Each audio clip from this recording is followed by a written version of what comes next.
What are the key similarities and differences between Australian and American culture? Hello, welcome to Dangerous Policy, a channel aimed at intelligent people wanting to discuss important issues facing life and society. My name is Crispin, and it is no secret that Australia and the United States are very close, arguably the two closest countries in the world in terms of alliance and friendship. Australia has fought alongside the United States in every major conflict for the last 100 years or more. No other country, even the UK, can say that. And we have very similar kind of outlooks, language. We get on extremely well. We're both kind of these countries surrounded by oceans on the far ends of the earth. And we just have a lot of easygoing relationships. So the similarities are obvious. There's a lot of Australians in Hollywood. There's a lot of Americans obviously exploiting their culture here to Australia. And yet there are important differences as well. Now, important disclaimer before I go on. Of course, when you're talking about a country of 340 million people like the United States, 50 different states with radically different viewpoints and outlooks, we have to generalize. Even Australia as a continental landmass has massive diversity in views. So we are speaking in general. Individuals, of course, will be different. I will give my list of the top 5 similarities as I see them and the top 5 differences. So I'll start with the similarities. Number 1, we are both bastard children of England, right? Australia and the United States have inherited so many of the governance institutions, whether it's representative democracy, independent judiciary, impartial public service. And of course, the United States took it one step further and separated the powers even more, bringing the executive out of the parliament. And Australia has adopted a few things from the United States. For example, our Senate reflects the American Senate much more than it does the British House of Lords, even if the House of Representatives in Australia is much more similar to the House of Commons in the United Kingdom than its comparator House of Representatives in Congress. In short, we have these Westminster-style institutions that we can trace back to the Magna Carta of the 13th century. We are no longer like the United Kingdom, but we have a lot of their legacy institutions and they have served us well. Number 2, we are both young countries and societies. And by that, I mean we're sort of adolescent in terms of a normal human lifespan. We're no longer the mirror image of our parent, the United Kingdom. We are quite distinct, visibly distinct from the UK. But we still have an opportunity to contribute to and form our own identities in a more developing, ongoingly developing way. So the US has a stronger foundational document with a great revolution, wonderful high-minded ideals and a Bill of Rights and all of that, but still incorporates new ideas, new groups of people, new ways of doing things, very strong in innovation, research and development, and thus including in cultural development. You know, so many ways in which people entertain themselves, their cultural life, their family life. These things are still evolving. They're evolving in Australia as well. And of course, we have to talk in relative terms here. It's relatively young. If you look at much older societies, Iran, China, Russia, India, these legacy traditions are much more entrenched than they are in our own societies. Which leads into the next one. We are both immigrant cultures. We have waves of migration. Here in Australia, we had the gold rush. We had, the waves of people from the Mediterranean after the Second World War, the Greeks, the Italians, where my father's side of the family comes from.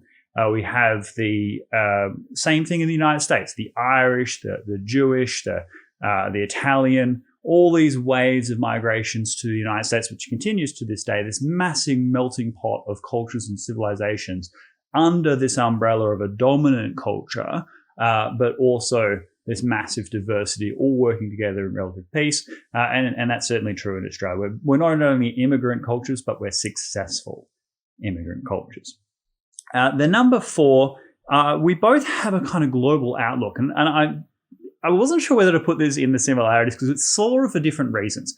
Australians, I think, are intrinsic travelers. So we have strong cultures of taking like a year off school at the end of schooling or the end of university, or just because of the sheer distances involved of us going anywhere. Our cities are not close together at all. We have to travel, even within our country, thousands of kilometers to get anywhere. The nearest major city to where I'm at is like thousands of kilometers away. So when we do travel, it tends to be for long extended periods of time just because of the travel distances involved. And also distance is much shorter in our minds, relatively speaking, to a lot of other places. So we travel around the world. That's why wherever you go, if you go to Europe or Asia, all the Americas, you will find Australians everywhere. It's just because we're intrepid and we travel. So we have this global interest. In the United States, for different reasons, they have the same. They're just the most powerful, largest country that has ever existed. And thus they have national interests in the Middle East, in Europe, in East Asia, in Southeast Asia. So we have that connection there.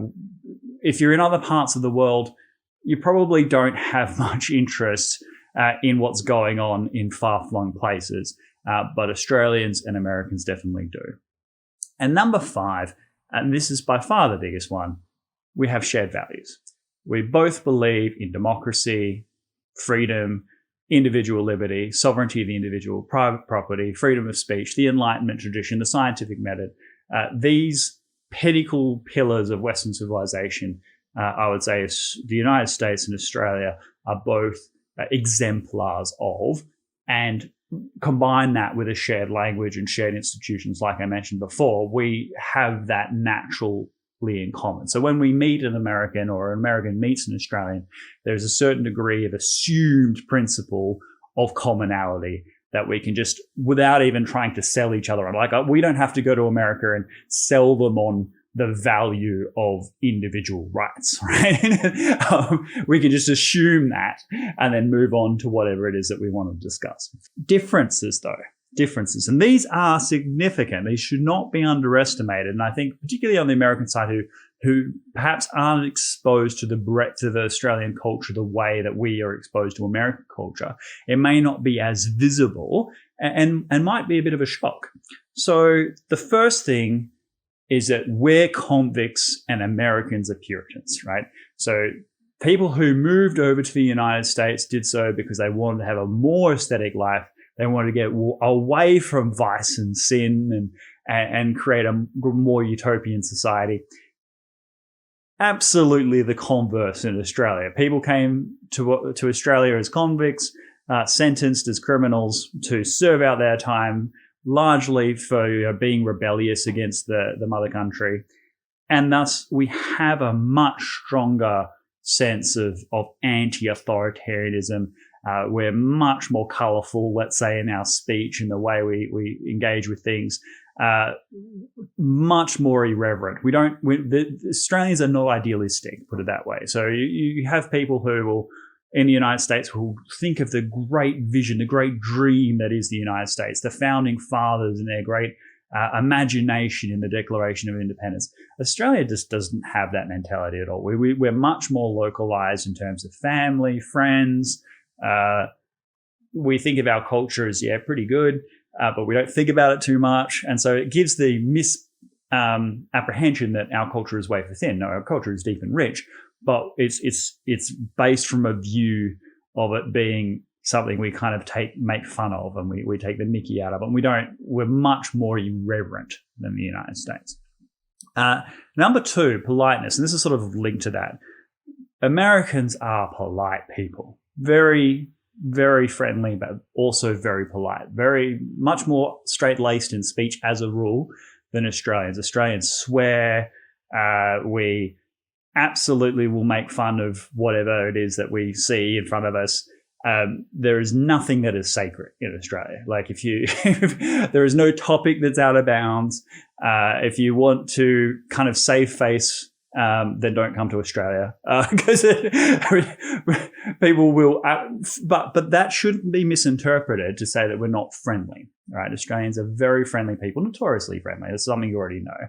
But we're not polite. We'll say what's on our minds. And that gets us into trouble. I mean, we're in a part of the world on the edge of Asia where saving face and being very, delicate and thoughtful in the way we express things and to not embarrass people is an important currency. Well, Australians are not like that at all. Australia will go to Indonesia or go to China, go over and just tell them how it is.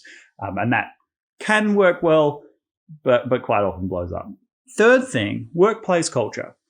So Australians have a strong sense of work-life balance, right? Like there's a long history of labour movements that were very strong. So we tend to work fewer hours, we're more laid back. This is obviously well known. We have more holidays as a rule. We have also higher taxation and higher minimum wages.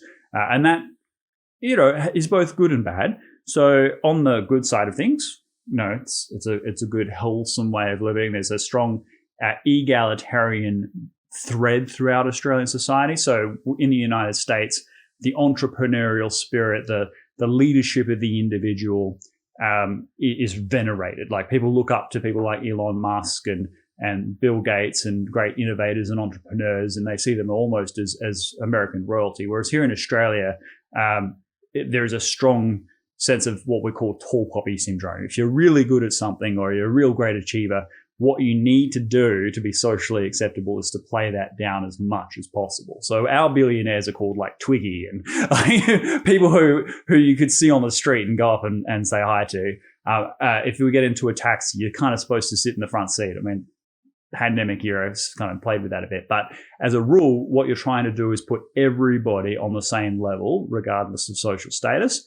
And that makes some of the American traditions quite awkward for Australians. So like tipping, huge thing in the United States. You get amazing service in the hospitality industry in the United States, much better as a rule than here in Australia. And that's because there is an expectation that there's gratuity, like the customers will pay a significant portion of that sort of wait staff salary. And in exchange, they get all these benefits of great service. Whereas Australia, that would be completely unknown. So it's a kind of a learning curve for Australians in the United States to do the tipping, and some people are really great at it. And I just kind of do the maths in my head and stick with that rule. And if I get directions from my other American friends, I follow that. But it's not instinctive for us. The next thing would be our attitude to government. And this is a clear-cut one. The US fought a massive war of revolutionary independence, right? So foundational story, these colonies banding together, these 13 colonies, overthrowing the yoke of the British Empire and forming a new nation under this Declaration of Independence. So, and what they instituted was the separation of powers on the basis that individuals have inalienable rights. A Bill of Rights, freedom of speech, number one, right to bear arms, number two, and so on. And that means that when there's a problem in the United States, they want government as far away from their lives as humanly possible. They're like, look, we'll sort it out. Government, just stay out of our way. In Australia, that's a different history. We never had a major war of independence. We federated for administrative reasons with the absolute blessing of London. And when we did federate, it wasn't to separate ourselves from England. It was just to make things easier for us. And so the attitude towards government is generally one of, yes, we absolutely make fun of them. We will complain about government constantly. And we'll have that in common with the United States. But in terms of our attitude towards government, we don't have that same level of suspicion. We might question government competence, but not government intent. So if there's a problem in the community, Australians don't go, oh, let's all band together and sort it out. We go to the government and say, you guys need to fix it, right? There's a much greater perception of dependence on government as a result of that. We just don't have that same historical animosity. Now, I'm not saying which attitude is greater. I personally kind of like a healthy skepticism towards government. I do kind of see it as a necessary evil, but nevertheless, it is a clear difference between the two cultures, and I would probably be somewhere between the average Australian and the average American. And then number 5, and this is the biggest difference, the most visible difference between the United States and Australia, and that is religion. The United States, some 40% or so of people in the US go to church regularly, once a month, once a week. Australians, less than 5% of the population do that. Australians have a very secular attitude generally, and it may be tied to our convict history, may just be tied to the fact that we have very little in terms of our historical traditions. Most people only know their grandparents back, for example. But most Australians just don't have a strong religious conviction. They're positive towards religion as a way of, people finding meaning in their lives, spirituality, solace. And, as I said in one of my recent videos, Australians have a positive attitude. They tend to be agnostic. They'll say, oh, yeah, I guess I believe in God, but they just don't go to church. They're not part of organized religion, and they wouldn't allow church teachings to significantly impact their individual lives, even if they do come from a Judeo-Christian tradition. Whereas the United States, overwhelming majority of people in the US would never vote for an atheist president.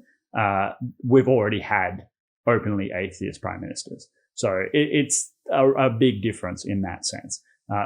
But aside from religion and attitude towards government, and our general kind of way of speaking and reverence for things, there are a lot of similarities between Australians and Americans, and that's why we get on well, and I'm sure we will for many hundreds of years to come. Anyway, what are your thoughts? Are there any other differences between Australians and Americans that you would like to discuss? Any similarities, key things that I've missed? Please do leave a comment down below to discuss those things. Happy to engage with them. That would be great. And I will see you in the next video. Thank you.